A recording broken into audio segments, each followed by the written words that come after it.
நமஸ்காரம் என்கிற அந்நிய மொழியையும் கும்பரஞ்சாமி என்கிற அடிமை மொழியையும் தூர துடைத்து எறிந்து வணக்கம் என்கிற சுயமரியாதை சொல்லை இந்த உலகத்திற்கு அறிமுகம் செய்த தலைவர் பெரியார் அவர்களை நினைவு கூர்ந்து உரையை துவங்குகிறேன். கடல் கடந்து உலக தமிழர் மாநாட்டை இன்றைக்கு வியட்நாம் தமிழ் சங்கமும் பன்னாட்டு தமிழர் நடுவமும் இணைந்து நடத்தி கொண்டிருக்கிறது. இந்த அற்புதமான மாநாட்டில் எண்ணற்ற அறிஞர் பெருமக்கள் கலந்து கொண்டு உரையாற்றிக் கொண்டிருக்கிறார்கள். முதல் நாள் உலக தமிழ் மாநாடாகவும், இரண்டாவது நாள் வணிக மாநாடாகவும், அதனைத் தொடர்ந்து தடம் பதித்த தமிழர் விருது என்கிற உலகளாவிய தமிழர்களுக்கு விருது கொடுக்கக்கூடிய ஒரு அற்புதமான ஒரு விழாவாகவும் இது வடிவமைக்கப்பட்டிருக்கிறது.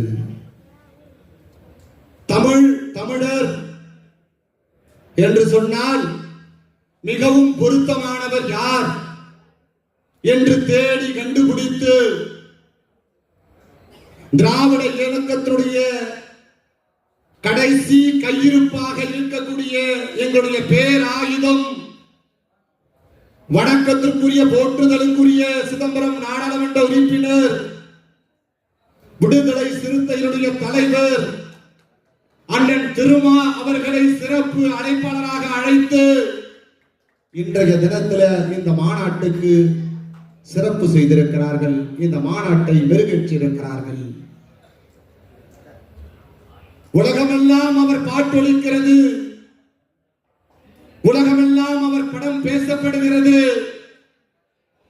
உலகமெல்லாம் அவர் இன்றைக்கு புகழப்படுகிறார் என்று சொன்னால் ஒடுக்கப்பட்டவனுக்காகவும், தாழ்த்தப்பட்டவனுக்காகவும், பின்தங்கியவனுக்காகவும், புறக்கணிக்கப்பட்டவனுக்காகவும் அவர் வைக்கிற கோரிக்கை, அவர் எழுக்கிற முழக்கம் வேண்டும் பெரியார், மீண்டும் பெரியார் என்று அவர் பேசுகிற பேச்சு இன்றைக்கு டெல்லியே அதிர்ந்து கொண்டிருக்கிறது.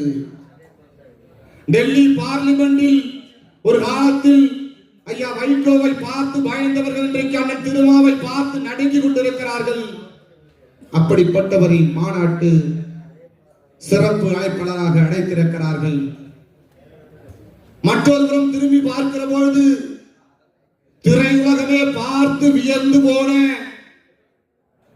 கிராமத்தில் நடைபெறக்கூடிய சின்ன சின்ன அசைவுகளை சேகரித்து அழகி என படம் செய்து உலகமே பார்த்து வியந்து போன 11 அரசு விருதுக்கு சொந்தக்காரர், தேசிய விருதுக்கு தேர்வானவர், தானே புயல் காலத்தில் தடுமாறி கடந்த கடலூர் மாவட்டத்தை தாய் உள்ளத்தோடு தாங்கி முடித்து பல லட்சம் பேருக்கு உதவி செய்து கடலூர் மாவட்டத்தினுடைய வள்ளலாக திகழக்கூடிய எங்களுடைய அன்பு அண்ணன் திரைப்பட இயக்குனர் தங்கர் பச்சான் அவர்கள், அதைத் தொடர்ந்து திராவிடர் கழகத்தினுடைய பொது செயலாளர் 2500 திருமணங்களுக்கு மேல் நடத்தி வைத்திருக்கப்பட்டவர் ஐயா அவர்களும் வருகை தந்திருக்கிறார். அனைவருக்கும் நன்றி கூறி இந்த மாநாடு சிறப்பாக அமைய உழைத்த அத்தனை பேருக்கும், தமிழ் சங்கத்திற்கும், தமிழர் பன்னாட்டு நடுவத்திற்கும் நன்றி நன்றி என நன்றி கூறி விடைபெறுகிறோம். நன்றி, வணக்கம். உணவு இடைவெளிக்கு பிறகு தடம் பதித்த தமிழர் விருது.